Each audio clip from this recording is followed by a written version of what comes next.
And so we're going to look this time at camel pose. So maybe you've already looked at the dancer video. If not, it's kind of in a similar shape.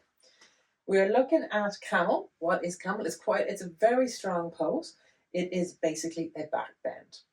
But it's as a back bend, if you're happy to come forward there for a second, Sophie. It is on hands and knees, but you're looking at getting length the whole way through the front body. So we're looking to protect the back, we're looking to protect the head, but we're also, where we get tight, where we get stuck, is the whole front body. What happens when we start to do some of these stronger poses is that people's breath will collapse or will reduce. So in actual fact, I'm going to stand behind you for a second. So I'm going to put my knee here so that you are supported. Okay. And then I want you can lean back onto me. And then I want you to just take your arms around and open up. Just feel that. Okay. So you're getting support from here. Mm-hmm. And so when we're looking at the breath in camel or in any of these poses, it can be really, really nice to expand and extend the breath. So do that a few times just so you can see. In fact, because often we're sort of in this sort of a position, roll forward, where we've got compression across here. There is extension in the back of the body, but often we don't get breath into the back of the body. Whereas when we do this, up and come around, and then you can just let yourself lean back, and me just land back. It's the same, and your head can come to me as well. It's the same as in that restorative pose, doing it over a bolster. So you can imagine that this is the sensation that we're looking for breath. We're looking to open up. You're not really looking to open up anything. You're looking to create space in the front of the chest, across the shoulders, in the ribs, the side rib cage, and it's exactly like the impact of being in that restorative pose over a bolster. So if you want to come forward, let me show you that restorative pose over a bolster. There you go, Sophie. Have a restorative pose over the bolster. So your bum is going to be on the ground. You're going to lie on your back.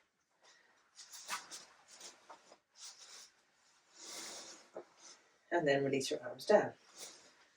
So did you notice even the difference when our hands were together? Bring your hands together.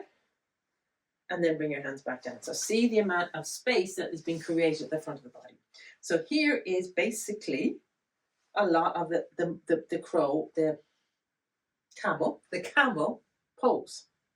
The upper body part of the camel pose supported. Kind of nice, eh? Okay. Roll over to your side. Don't flip your head up first. Roll over to your side. So from there, let's go become a little bit more active. This time I'm going to bring you onto your belly. And let's see if we can explore camel pose now a little bit more active. We're now going to start to take the whole front body in. So that is going to look like bow. Bow pose is pretty much camel pose on your belly. So what is it like to bend up one of the knees? Or in fact, even you can bend up both knees if you want. Let's do it both knees.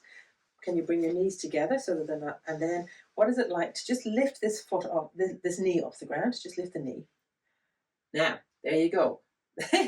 She can't complain. Well, she probably can. But we've now got this action. What is happening in camel is all this front body action and how tight that is. So see how little movement there is there.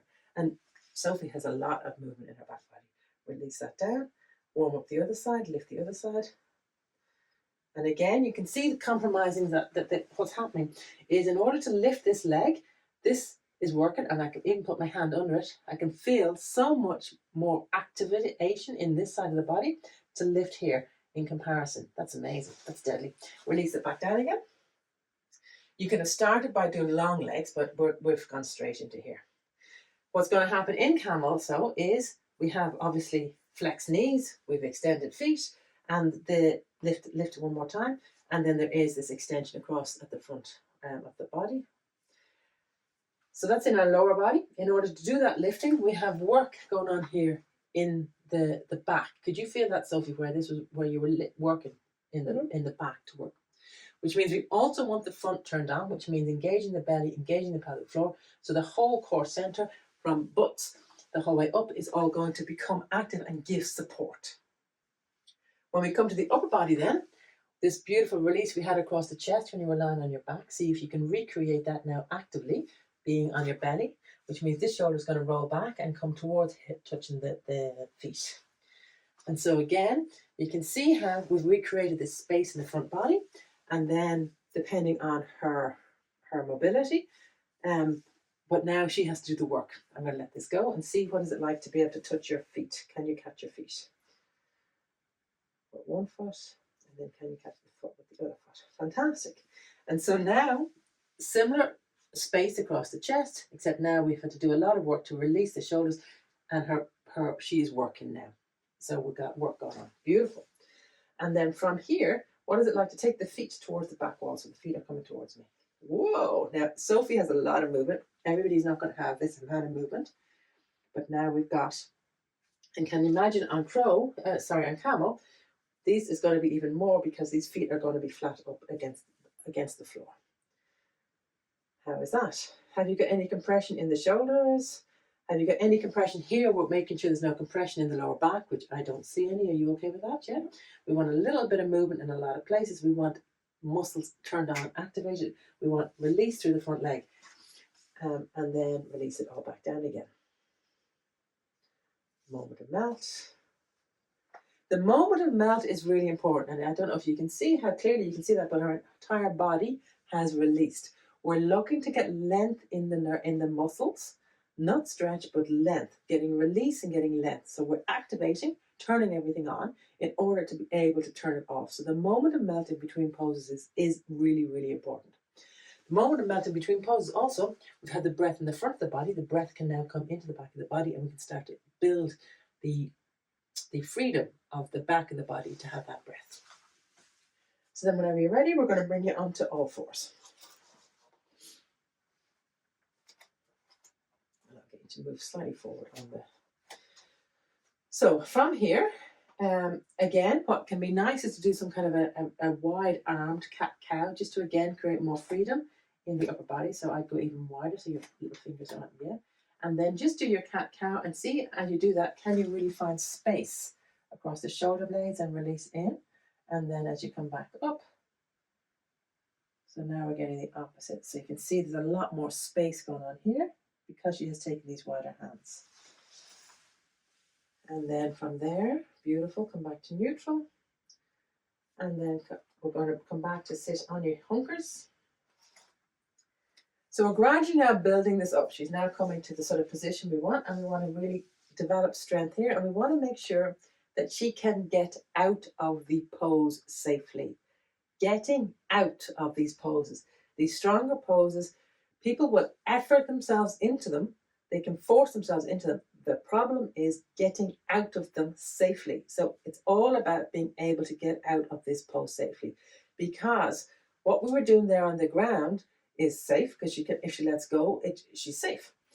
Whereas now she's going to need to we're going to make sure she has enough strength, control and containment to get out of the pose safely. So for that, I'm going to get you to just kneel upwards.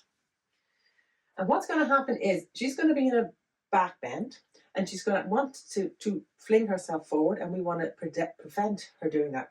And so I want to activate these muscles and get this turning on and woke up. So for that, I want you to just hinge towards your butt and come back again. And so you can see now, I'm just looking to train her basically that this is how she's going to get out of it. She's going to come out of this pose by bringing herself forward. Depending, of course, on her mobility, and like I say, Sophie has quite a lot of mobility, she might actually be straight in the pose, but for most people, they're not going to be able to achieve that. And so now we're coming into putting it all together. And for this, a block can be useful, a block on both sides. So see what it's like again to roll your shoulder back, and can you touch the block? Can you lean back and touch the block? Brilliant. And then you're going to do that on the other side, coming forward. And you roll yourself back, and can you touch the block? Brilliant. And so she's starting to get used to that. Then if we had two blocks, can you roll yourself back and touch the block?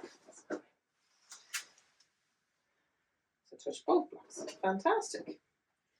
Great. And now here's the challenge. Come up now, leading from your belly. Not beautiful. If you're happy with that, we can tuck the toes. And now see, can we reach the heels? One at a time, yeah. Perfect. And now here's the challenge again. Notice the head is still up. We have not compromised the neck in any way. She is still looking forward. And now from here again, can you bring your hips forward to bring yourself up? And so we're training this body to lift from here rather than flip with the head. How was that? And then in Sophie's case, I know you may be able to go to put the feet flat and see again. Go with one and see, can you reach? Go with the... Okay. Now our challenge here is to, and in Sophie's case, she's already achieved it, to take these straight forward so that we're looking at this being lengthened and this beautiful arch here. How are you doing? Yeah. And still looking forward. And again, I'm going to get you to come out of that. So again, waking up these muscles so that she uses her core to bring her forward, not her head.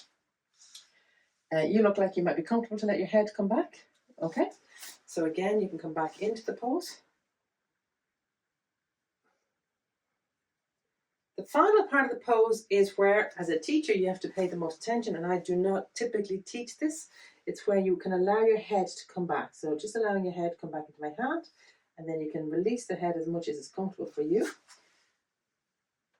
How is that? Okay, so I am working with her. I work with people individually for this because I do not trust them, to be totally frank. Now we have this beautiful, you'll see she's not quite as far forward as she was. Oh, now she is. And she has this beautiful, a little bit of movement in a lot of places, beautiful space across the thing.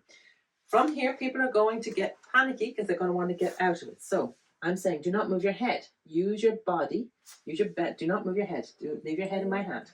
Bring yourself forward, bring yourself forward, bring yourself forward. She hasn't moved her head. Now, the very last part, she moves her head. So it's very little movement of the head. But we have to really support students to have the strength and the awareness and the containment to use this body to take them out of it, not to flip forward with their head, because that's when people hurt themselves. How was that? Was it nice? Yeah. Isn't it? So it's adding the head in is a beautiful, it's just so beautiful. Because we don't do it that often, but we don't do it that often because people need to use their body, bring their body up, which means now the head can come up. If I am back here and I leave with my head, can you feel how much more strain that is on my whole body? So use these huge big leg muscles that we have, then our core, to bring ourselves forward. How's that? Yes. Cool. Have some fun with it.